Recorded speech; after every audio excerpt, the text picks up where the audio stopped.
اور آج ہمارا موضوع بھی اسی جہاد فی سبیل اللہ پہ ہے۔ اور یہ سید ابوالعلا مودودی کی وہ تقریر ہے جو انہوں نے 13 اپریل 1939 کو یوم اقبال کے موقع پر وہاں کے ٹاؤن ہال لاہور میں کی تھی۔ تو آج ہمارے اس موضوع کے یہ ہماری 9ویں نشست ہے، اور اس کی پریزنٹیشن صوبہ خیبر کے سابق صوبائی صدر محترم ڈاکٹر انور جمال بھائی کریں گے۔ تو میں ڈاکٹر انور جمال بھائی سے درخواست کرتا ہوں کہ وہ اپنی پریزنٹیشن رکھیں۔ شروع میں ان کی 15 منٹ کی پریزنٹیشن ہوگی، پھر پروفیسر ڈاکٹر طیب 15 منٹ کے لیے کنکلوڈ کریں گے، اور پھر اس کے بعد اس پہ آنسر کویشچنز یا ڈسکشن ہوگی۔ ڈاکٹر انور جمال۔ السلام علیکم ورحمۃ اللہ۔ ایکچولی جو آج کی ڈسکشن ہے وہ جس طرح ڈاکٹر صاحب نے بتایا، جو مولانا ابوالعلا مودودی رحمہ اللہ علیہ کی جو کتاب ہے، جو مختلف تقاریر ہے، ان کا ایک مجموعہ ہے۔ اس میں باب ہشتم میں جو ذکر کیا گیا ہے جہاد فی سبیل اللہ، اور کافی تفصیل کے ساتھ انہوں نے جہاد کے حوالے سے بات کی ہے، ان کے بارے میں جو غلط فہمیاں ہیں اور ان کی جو حقیقت ہے، اور ان کے بارے میں پھر کہ اسلام کی جو دعوت انقلاب ہے اور جہاد کی ضرورت اور عقائد کے حوالے سے انہوں نے بات کی ہے۔ لیکن ان کا جو سٹارٹنگ پوائنٹ ہے اس تقریر کا، جو یوم اقبال کے موقع پر انہوں نے ٹاؤن ہال لاہور میں کی تھی، اس میں انہوں نے بڑے اچھے پیرائے میں ہولی وار کے بارے میں بات کی تھی۔ مطلب جہاد کا جو ترجمہ ہے وہ ہولی وار کے طور پر کیا جاتا ہے، حالانکہ اس کے اگینسٹ جو لفظ ہے وہ ان ہولی وار ہے۔ اور اگر ہم دنیا کی یا پریزنٹلی جو اس سینچری کی تاریخ کو دیکھیں یا اس سے پہلے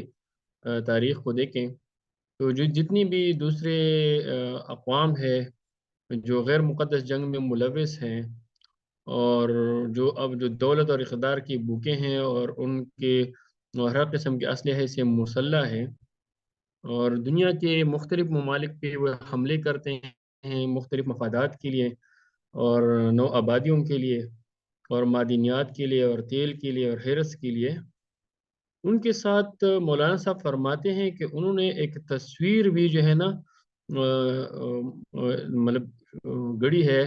اور وہ تصویر یہ ہے کہ مسلمانوں کے حوالے سے انہوں نے یہ تصویر کافی اچھی اپنے سرب زبانی اور اسی کے حوالے سے کافی اچھی تصویر پیش کی ہے ان کے حوالے سے، کہ مسلمان جو ہے نا بس وہ لوگ ہیں جو مطلب جو جس طرح ہم اکثر جہاد کا لفظ اکثر عام مسلمانوں کے ذہن میں بھی اگر آتا ہے تو وہ بمعنی جوش و جنون کے معنی پہ آتا ہے، یا مطلب اس آدمی کی شکل اس کے ذہن میں آ جاتی ہے کہ مطلب ایک مذہبی دیوانہ ہے، اور اس کے پاس ایک ننگی تلوار ہے، اور بس ان کی داڑیاں جو نا چڑھائی ہوئی ہیں، اور وہ خونخوار آنکھوں سے ابھی اللہ اکبر کا نعرہ بلند کر کے لوگوں پہ چڑھ دوڑے گا۔ تو اس میں اب ہماری جو کوتاہی ہے وہ یہ ہے کہ ہم بھی اسی مصور نے جو ہماری تصویر کشی کی ہے خاص طور پر جہاد کے حوالے سے، اس میں ہم بھی اسی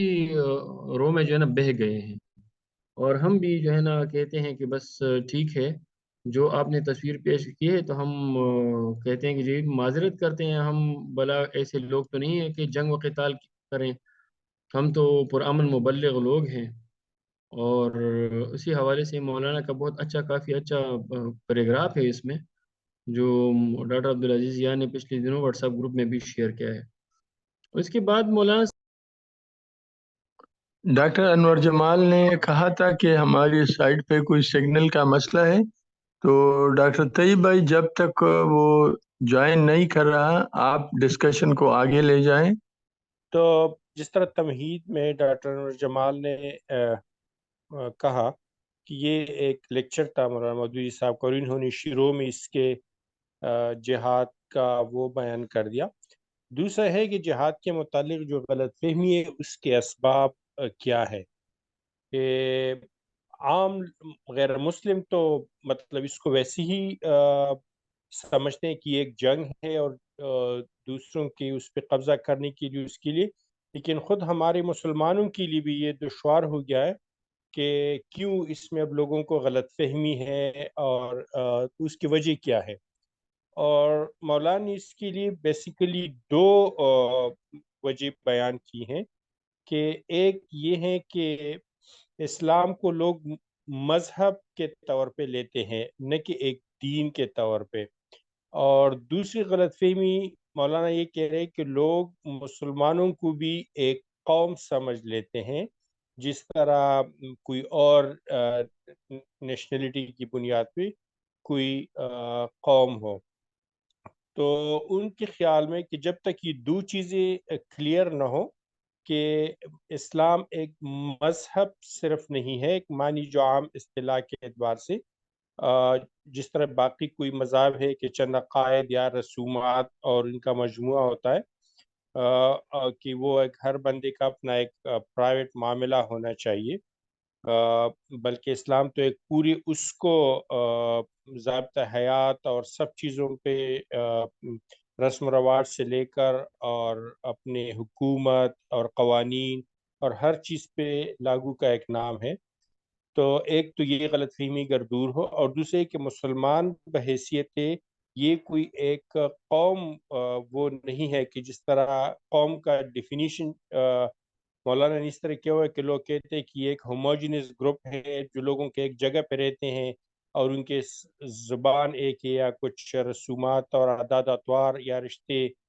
بلکہ یہ کہیں پہ بھی ہو، لیکن وہ جب اس دین کو اپنا لیتا ہے تو وہ ایک مسلم قوم بن جاتی ہے۔ اور یہی دو چیزیں ہیں کہ جہاد جو عام دوسرے لوگوں کے جنگ ہیں، دوسرے مذاہب کے یا دوسرے قوموں کے، اس سے یہ مختلف ہو جاتی ہے، کہ جس طرح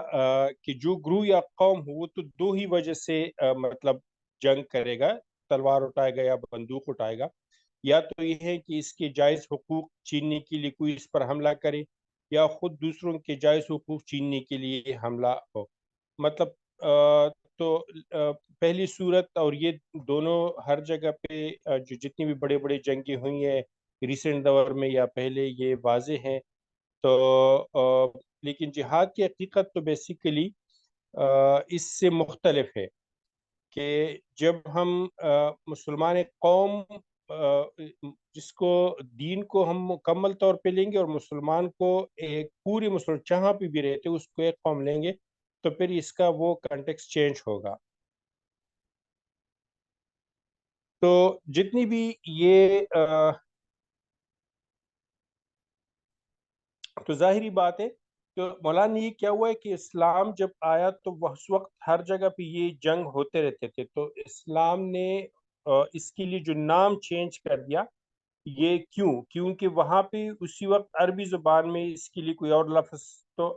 اور لفظ استعمال ہوتے تھے، لیکن جب اسلام آیا تو اسلام نے بہت ساری چیزوں کے ٹرمینالوجی، جس طرح صلات کے تھے، روزہ کے تھے، اسی طرح اس جنگ کا بھی ٹرمینالوجی قصداً ترک کر کے اس کا نام جہاد رکھ لیا گیا، جو کہ یہ ایک جدوجہد سے نکلا ہوا ہے، کہ ایک مستقل سٹرگل ہے، تو اس کے لیے یہ لفظ اس لیے استعمال ہوا۔ اچھا، پھر جو جہاد میں ضروری بات اس کے یہ ہے کہ یہ جو سٹرگل ہے یا یہ جو جدوجہد ہے، تو یہ مختلف لوگوں کے لیے مختلف طریقوں سے ہوگا، کہ کوئی زبان اور قلم کے زور سے لوگوں کے نقطہ نظر کو بدلنا اور ان کے اندر ذہنی انقلاب پیدا کرنا، تو یہ بھی ایک جہاد ہے۔ اس طرح تلوار کے زور سے پرانے ظالمانہ نظام زندگی کو بدل دینا اور نئے اسلام کا جو عادلانہ نظام ہے اس کو لاگو کرنا، یہ بھی جہاد ہے۔ پھر اسی طرح اس اللہ کی راہ میں جو مال صرف کرنا اور یا جو ہے فزیکلی اس میں دوڑ دھوپ کرنا، تو یہ سارا جو ہے جہاد کی اس میں شامل ہے۔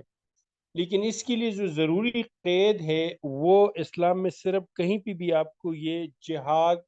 کا الگ سے لفظ نہیں ملے گا، بلکہ ہمیشہ اس میں جہاد فی سبیل اللہ کا لفظ آئے گا، اور یہ لازمی قید ہے، کیونکہ جب تک فی سبیل اللہ یعنی خاص اللہ کے لیے یہ نہ ہو تو یہ بھی ایک دوسری اس کی طرح ایک جنگ ہی بن جائے گا، اور اس سے جہاد کے جو فوائد ہے یا اس کے جو ثمرات ہے یا اس کے جو فضائل ہے وہ پھر کوئی بھی اس کو حاصل نہیں کر سکے گا جب تک اس میں یہ فی سبیل اللہ کا اس کے ساتھ قید نہ ہو۔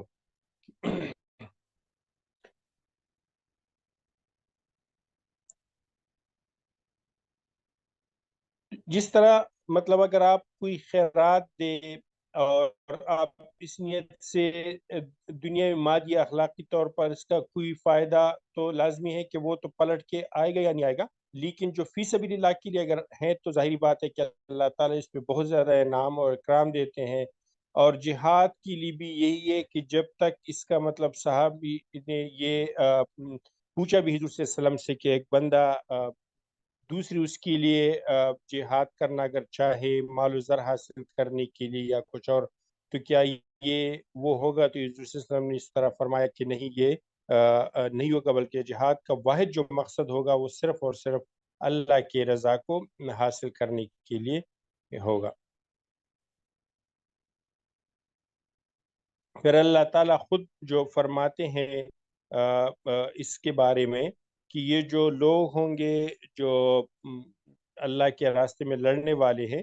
تو یہ وہ لوگ ہیں جو کہ قاتلون فی سبیل اللہ، اور جو دوسرے لوگ ہیں جو جن کے ساتھ یہ لڑتے ہیں اور دوسرے راستے پہ، تو وہ لوگ ہیں والذین کفروا یقاتلون فی سبیل الطاغوت۔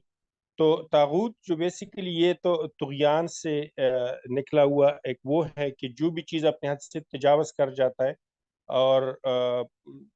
حد سے تجاوز کرنے والا ہو، تو اس سے جب یہ مقابلہ ہوگا اور یہ صرف اور خاص اللہ کے لیے ہوگا تو اس پہ بھی جہاد فی سبیل اللہ کے زمرے میں آئے گا، اور اس پہ بہت سارے پھر جو انعامات اور اس کی خوشخبری جو ہے، اس طرح ایک کہ ایک شخص سے رائے خدا کی جنگ سے اس نے یہ پوچھا کہ ایک شخص صرف بہادری کی شہرت حاصل کرنے کے لیے لڑتا ہے، یا ایک شخص ہے جو کہ کسی اور دشمنی یا قومی حمیت کا جوش ہوتا ہے اس لیے جنگ کرتا ہے، تو یہ کون سا جنگ فی سبیل اللہ ہے؟ تو حضور صلی اللہ علیہ وسلم نے فرمایا کہ کوئی بھی فی سبیل اللہ نہیں ہے، بلکہ فی سبیل اللہ تو صرف اس شخص کی جنگ ہے جو خدا کا بول بالا کرنے کے سوا کوئی مقصد نہیں رکھتا۔ اور اس کے جو وعید بھی بہت زیادہ ہے کہ اگر کسی نے شخص نے جنگ کی اور اس کے دل میں اون باندھنے کی ایک رسی حاصل کرنے کی بھی نیت ہوئی تو اس کا اجر ضائع ہو گیا۔ مطلب بہت ہی معمولی اگر دنیاوی اجر یا دنیاوی فائدہ اگر کسی کا مطمع نظر ہو تو پھر اس کا سارا وہ جو فضائل ہے اور وہ ہے وہ ضائع ہو جائیں گے اور وہ ان سے فائدہ حاصل نہیں کر سکیں گے۔ تو یہ ضروری ہے کہ اس کے ساتھ یہ قید ہو اور تو تب فائدے دیں گے۔ میرے خیال میں ڈاکٹر طیب صاحب بھی ہاں، اب آپ آگے لے جائیں جہاں تک وہ لے گئے انور اچھا، جمال بھی۔ اس میں جو ایک لازمی قید کی بات ہے، مطلب یہ ہے کہ فی سبیل اللہ کی قید اس لیے ہے کہ کوئی شخص یا گروہ کسی کے نظام زندگی میں یا انقلاب برپا کر رہا ہو تو اس کا اصل غرض و غایت یہ ہو کہ وہ نفسانی نہ ہو، وہ بالکل صرف اور صرف اللہ کی رضا ہو اور اللہ کی نظام اور اللہ کے دین کو غالب کرنے کا اس کی نیت ہو۔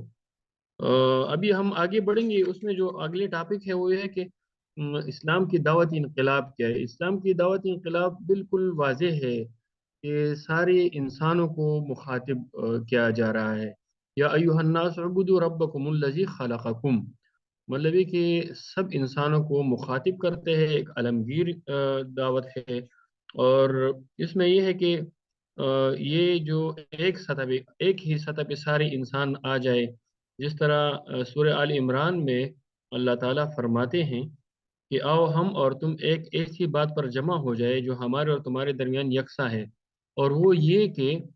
ہم خدا کی سوا کسی کی بندگی نہ کریں اور خداوندی میں کسی کو خدا کا شریک بھی نہ ٹھہرائیں، اور ہم میں سے کوئی کسی کو خدا کی بجائے امر و نہی کا مالک بھی نہ بنائیں۔ مطلب یہ بالکل واضح ہے کہ سارے دنیا کو مخاطب کر رہے ہیں، اور حکم بھی صرف اپنے ذات کے لیے نہیں ہے، ان الحکم الا للہ، کہ صرف اللہ ہی کا حکم چلے گا، اسی کی فرمان روائی ہوگی اور اسی کی جو ہے نا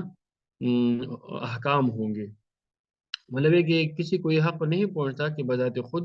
انسانوں کا حکمران بن جائے اور اپنے اختیار سے انسانوں پر حاکم بن جائے، حکم دے اور جس سے چاہے روک دے، اور کسی چیز کو جو ہے نا وہ اس کی امر کر دے یا حکم کر دے، بلکہ اصل جو چیز ہے وہ صرف اور صرف اللہ کی فرمان روائی ہے، اور یہی صحیح فطرت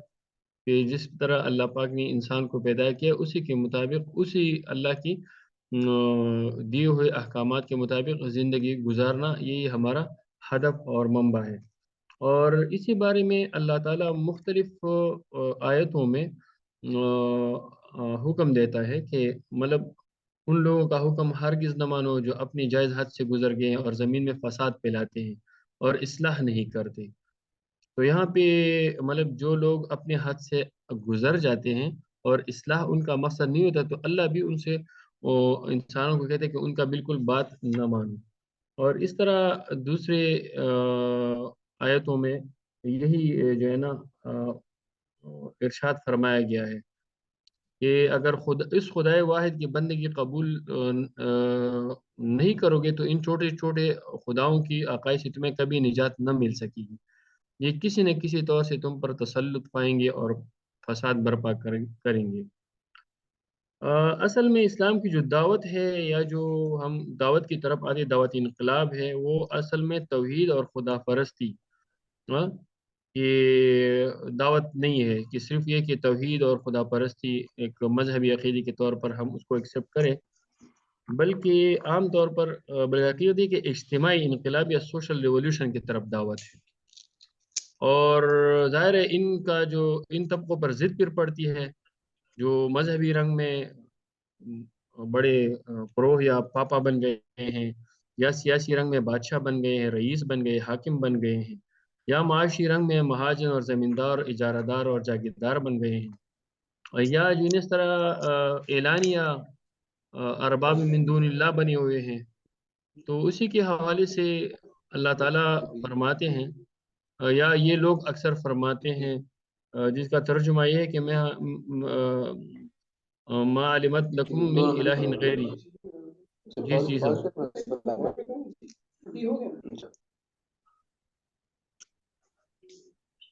آواز نہیں آ رہی ہے سر؟ آواز آ رہی ہے انور جمال بھائی، کلیئر؟ جی ٹھیک۔ تو اس میں یہ جو لوگ اس طرح بنے ہوئے ہیں اور یہ اقرار کرتے ہیں کہ اب میں اپنے سوا تمہارا کوئی معبود نہیں جانتا، میں تمہارا سب سے بڑا رب ہوں، اس طرح کی جو ہسٹری میں ہے اور اللہ نے اس کی طرف اشارہ کیا ہے، میں زندہ رکھتا ہوں اور میں مارتا ہوں، ہم سے بڑھ کر طاقتور کون ہے، تو اسی کے خلاف جو ہے نا اصل میں اسی کے خلاف دعوت ہے، دعوت عام ہے۔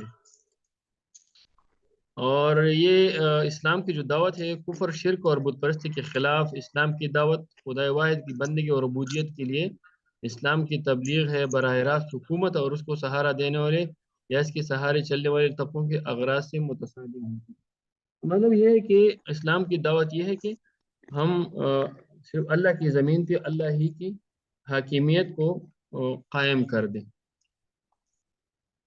اب اس کے خصوصیات کیا ہیں؟ اگر اسلام کی دعوت انقلاب کی خصوصیات کی طرف ہم آ جائیں تو اس میں یہ ہے کہ ماں کا وہ نیگیٹو تھا، باپ کا وہ پازیٹو تھا۔ دو طرح کے انقلاب ہوتے ہیں نا، ایک عام انقلاب ہے، عام انقلابی لیڈر ہیں، یا اور ایک خدا پرست انقلابی لیڈر ہیں۔ ہم جتنی بھی ہسٹری دیکھتے ہیں اور مولانا صاحب اس طرف اشارہ کرتے ہیں کہ جتنی بھی عام انقلابی لوگ ہیں وہ طبقاتی کلاس وار کی طرف جاتے ہیں اور اپنی ہی حاکمیت اور اپنی ہی اس کے بارے میں سیکنڈ ویک آف نومبر میں ایکچوئل کیمپ کریں گے، اس کو کر لیں، چل رہا ہے بیچ میں سے سب کال بھی کر رہے ہیں۔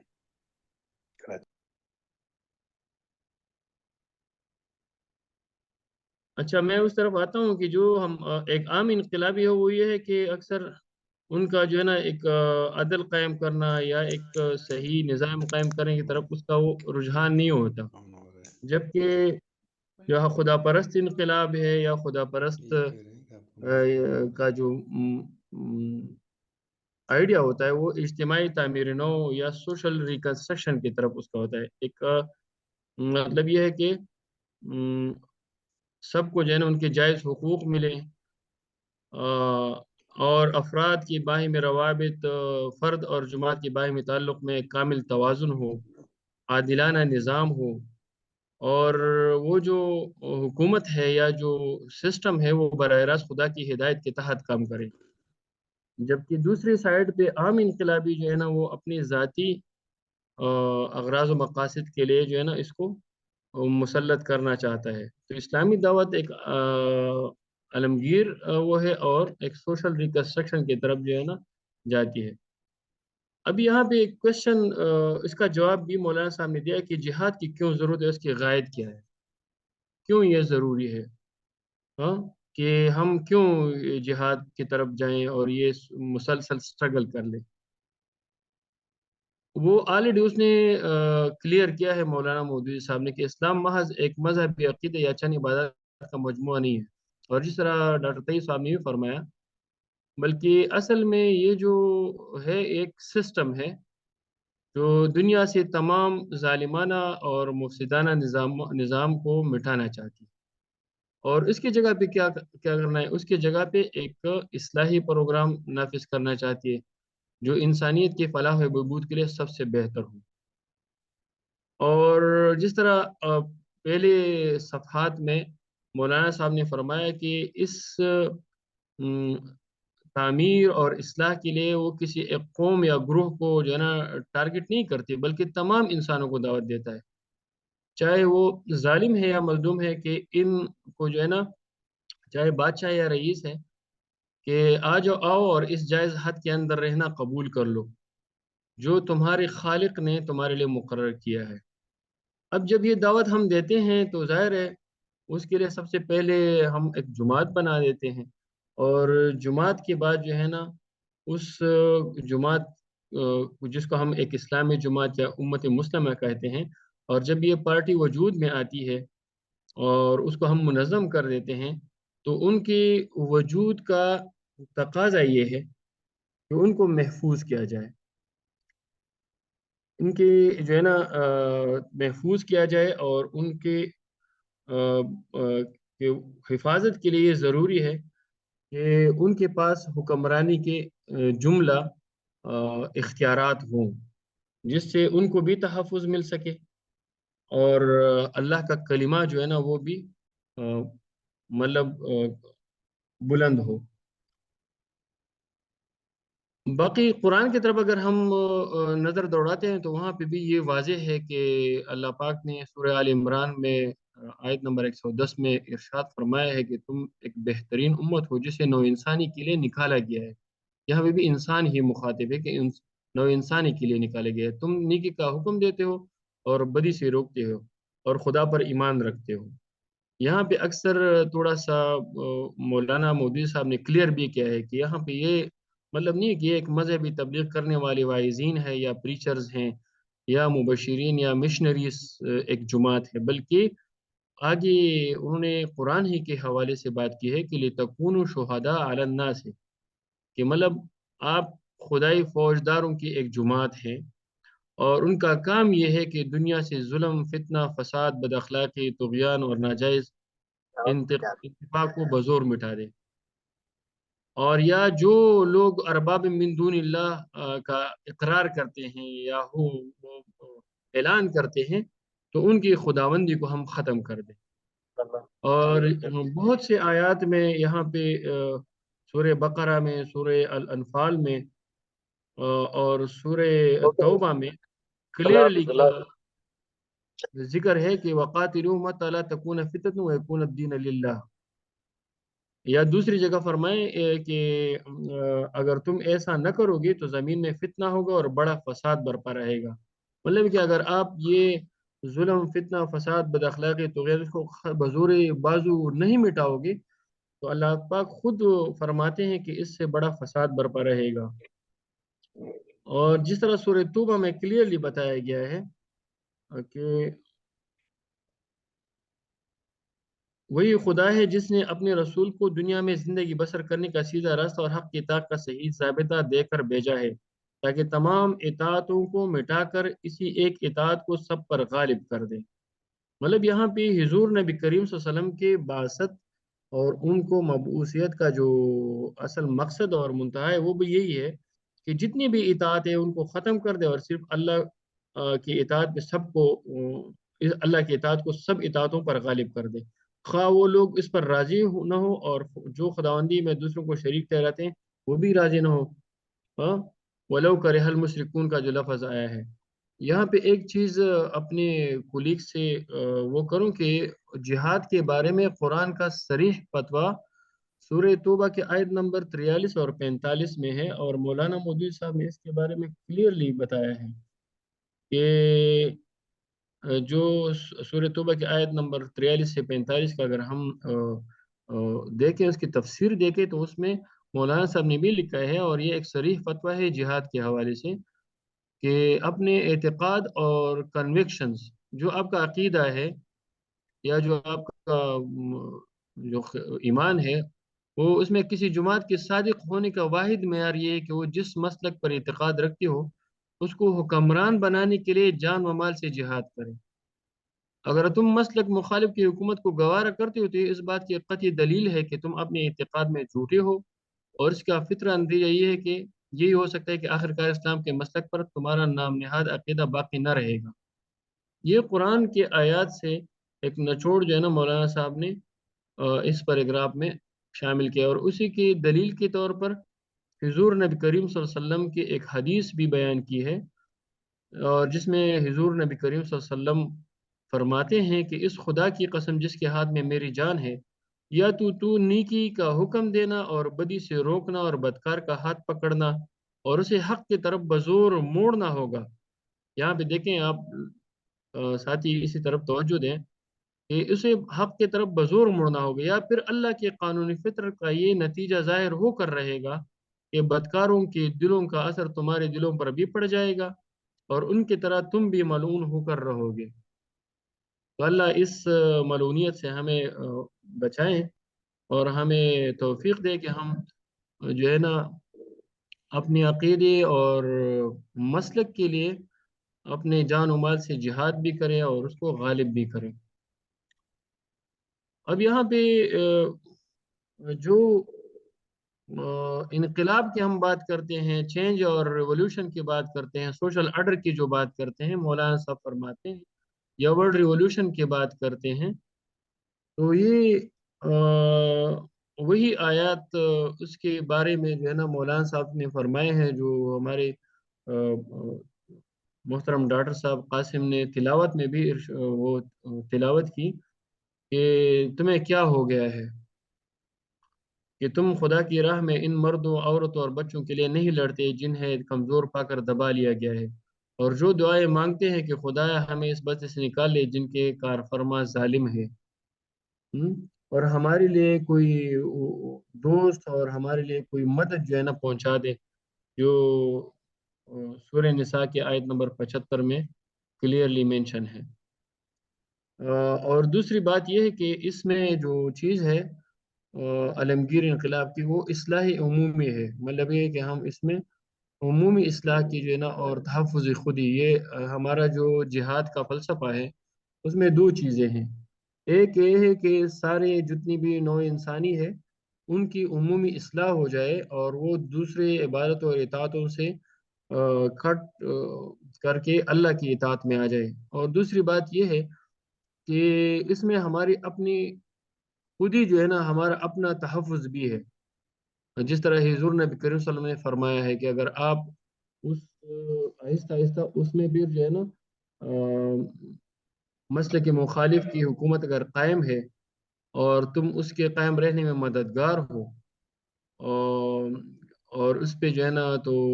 مزاحمت نہیں کرو گے، تو یہ جو تمہارا وہ ہے اپنے اس پہ اس کا اثر پڑے گا۔ تو ہمیں چاہیے کہ اگر اپنے عقیدے اور دین کی تحفظ چاہتے ہیں تو اس کے لیے ہمیں ایک حکمرانی جو ہے نا، یا وہ حکومت یا جو ہے نا وہ ضروری ہے کہ وہ ہمارے ہاتھ میں ہو. اور یہ عام روٹین بھی ہے کہ اگر کسی جگہ فار ایگزامپل مولانا صاحب ایک جگہ فرماتے ہیں کہ ایک جگہ پہ اگر اشتراکی مسلک کا آدمی یا کمیونسٹ مسلک کا آدمی ہو، یا کنسپٹ اس کا کمیونزم یا سوشلزم کا ہو، وہ اگر انگلینڈ یا امریکہ میں رہ کر اپنی سوشلسٹ نظریات کے مطابق زندگی تو نہیں گزار سکتا. ظاہر ہے وہ تو وہاں پہ سرمایہ داران نظام ہے، ان کے اپنے ضابطہ حیات ہے، وہاں پہ ان کی اپنی جو ہے نا ٹیکسز وغیرہ ہے. تو وہ تو اسی عقیدے کے مطابق زندگی نہیں گزار سکتے. یا اگر ہم ایک مسلمان اگر کسی غیر اسلامی نظام حکومت میں رہ کر اسلامی اصولوں پر زندگی بسر کرنا چاہے تو کامیاب ہونا محال ہے، کیونکہ وہاں کے اپنے قوانین ہے. وہاں پہ ہو سکتا ہے اس طرح کے ٹیکسز ہو جو حرام سمجھتا ہو، وہاں کے معاملات ہو سکتے ناجائز ہو، اور وہاں کی جو تہذیب ہے یا سوشل آرڈر ہے وہ اسلام سے جو ہے نا مخالف ہو، یا ان کا طریقہ تعلیم جو ہے نا وہ اپنے بچوں کے لیے اپنے نسل کے لیے مہلک سمجھتا ہو. لیکن ظاہر اگر وہ وہاں پہ رہتا ہو تو وہ تو اپنے عقیدے اور اس کے مطابق تو نہیں رہ سکتا، نہ اس اپنے دین کے سسٹم پہ چل سکتا ہے. اس لیے ان کو ضروری ہے کہ وہاں پہ جو بڑے ہیں یا جو حکمران ہے وہ حکمرانی وہ حاصل کرے کہ اپنے جو عقیدہ ہے، جو مسلک ہے، جو اللہ اور اس کے رسول نے اس کو بتایا اس کے مطابق زندگی گزار سکے. یہ جنرل وہ بات تھی کہ یہاں پہ ایک اور جو مولانا صاحب نے آخر میں ایک دو تین چیزوں کا جو ہے نا کافی کلیئرلی کیا ہے کہ اکثر یہ لوگ کہتے ہیں کہ جی یہ جارحانہ اور مدافعانہ کے بھی انہوں نے جس طرح وہ قوم اور مذہب کے بارے میں انہوں نے کہا، آخر میں انہوں نے یہ جارحانہ اور مدافعانہ کی تقسیم بھی ایک غیر متعلق چیز گردانی ہے. اکثر یہاں پہ آج کل جو فلسطین میں ہے کہ حماس کو ایک جارحانہ اس طرح نہیں کرنا چاہیے تھا، بلکہ وہی ڈیفینسو موڈ پہ جو ہے نا اپنی زندگی گزارنی چاہیے تھی. لیکن یہاں پہ جو چیز ہے وہ کسی قوم سے یا کسی زمین کے ٹکڑے سے یا اس سے تو منسلک نہیں ہے. یہاں پہ تو عملاً ہم حملہ یا مدافعت کی اگر اصطلاح استعمال کر سکتے ہیں تو کسی قوم یا زمین کے ٹکڑے کے لیے ہم کر سکتے ہیں کہ اسی پہ کوئی حملہ نہ کرے، اور ہم کسی اور زمین کے ٹکڑے کو حاصل کرنے کے لیے حملہ کر دیتے ہیں تو ہم کہتے ہیں کہ یہ جو ہے نا اگریسو ہے، یا مدافعت اپنے زمین کے ٹکڑے کو جو ہے نا وہ کر لیتے ہیں. لیکن یہاں پہ جی جو اصل ہاں چیز ڈاکٹر جمال بھائی، یہ بہت اہم حصہ ہے اس ڈسکشن کا. مولانا مودودی نے یہاں جارحانہ، مدافعانہ اور ایگریسو اور ڈیفینسو اس پہ بہت اچھی گفتگو کی ہے، اور الحمدللہ آپ نے پورے اس موضوع کا احاطہ کیا. تو اگر اس مقام پہ دوسرے ساتھی بھی کچھ ڈسکشن میں حصہ لینا چاہے، ہمارے پاس کچھ 20 منٹ رہتے ہیں. پھر آپ سوال کا جواب دیں گے، ڈاکٹر طیب بھی ہمارے ساتھ دوسرے بھی سینئر ساتھی موجود ہے تو ہم ان کی بھی بات سننا چاہیں گے. یہ ایک بہت اہم موضوع ہے. ٹھیک ہے سر صاحب، بالکل صحیح ہے.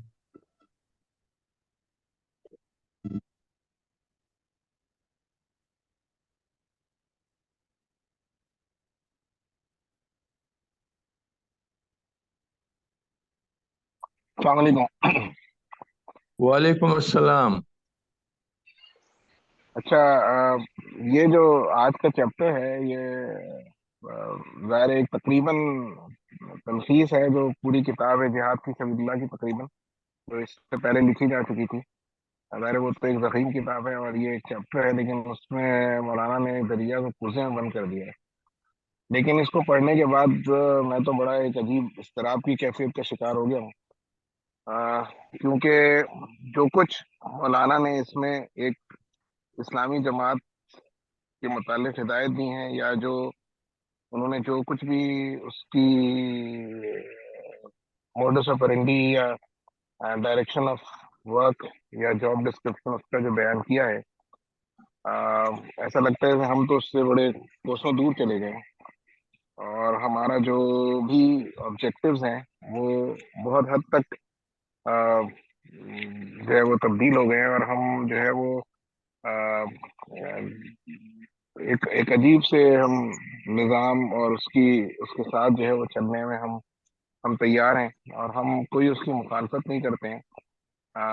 جو بھی ہمارے یہاں نظام رائج ہے، کیونکہ وہ جمہوریت کا ہے یا جو بھی ہے، جس کو بھی آپ سو کالڈ کہہ لیں، تو ہم پوری طرح اس میں انوالو ہیں، وہ چاہے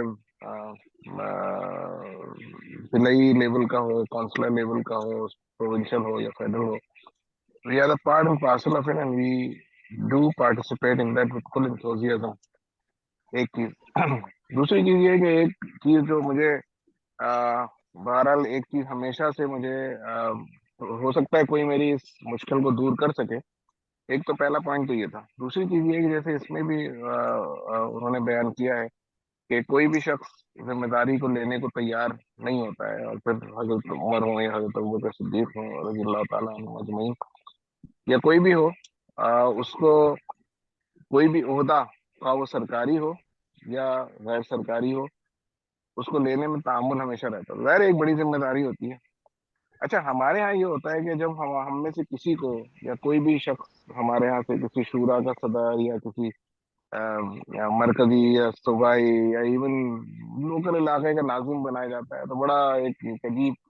کیفیت طاری ہو جاتی ہے اس کے اوپر، اور ایسا لگتا ہے کہ ذمہ داری کے بوجھ سے وہ زمین میں جو ہے وہ گڑ جائے گا۔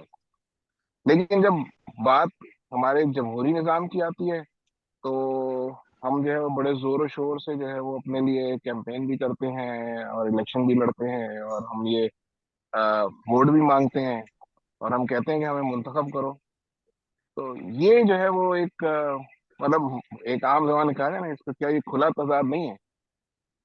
تو یہ ایک چیز ہے جس کو کہ ہم اس شورائی نظام سے نکل کے ہم تو اسی نظام کا حصہ بن گئے ہیں ہر لیول کے اوپر،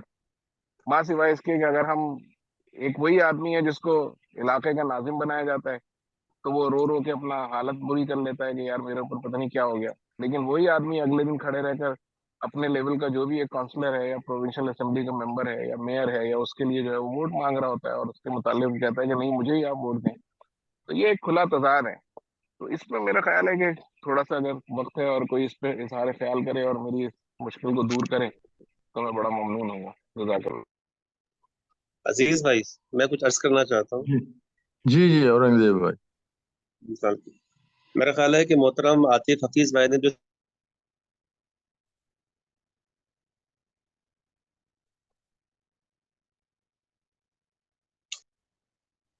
وہ ہمیں اپنے اصل نظریے سے اور اقامت دینی کے نظریے سے ہٹا دیتا ہے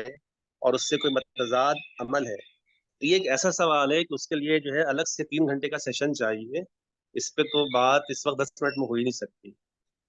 اس لیے میری گزارش ہے کہ آج صرف جو ہے وہ جہاد اور شہادت کے حوالے سے جو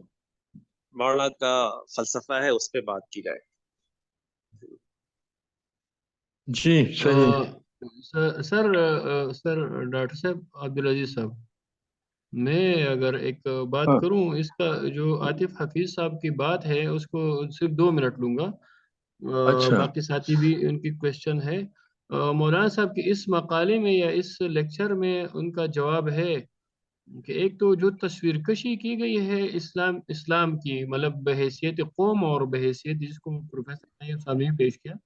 بحیثیت قوم اور بحیثیت مذہب اسلام کو اس طرح پریزنٹ کیا گیا ہے کہ ہمیں جو اس الفاظ میں الجھایا گیا ہے، تو ایک وہاں پہ کلیئرنس، اور اس کے لیے کافی ٹائم ابھی چاہیے ہوگا کہ ہم ایک بیہیورل چینج کے لیے کافی عرصہ چاہیے۔ دوسرے آخری صفحے میں وہ ارشاد فرماتے ہیں کہ اصل میں ہمیں جو اپنا اصل مشن ہے اسی سے ہٹا دیا گیا ہے، اور اب ان لوگوں سے پھر پوچھے کہ مطلب جو تعویذ گنڈے عملیات مراقبے اور جس طرح جو ہے نا امین بالجہر اور رفع الیدین اور رسال ثواب کے لیے زیارت قبور، اور اسی میں ہمیں، یا اگر ہم حکمرانوں کی طرف آتے ہیں تو بھی میرے خیال میں مولانا صاحب نے اس کا وہ کیا ہے کہ اس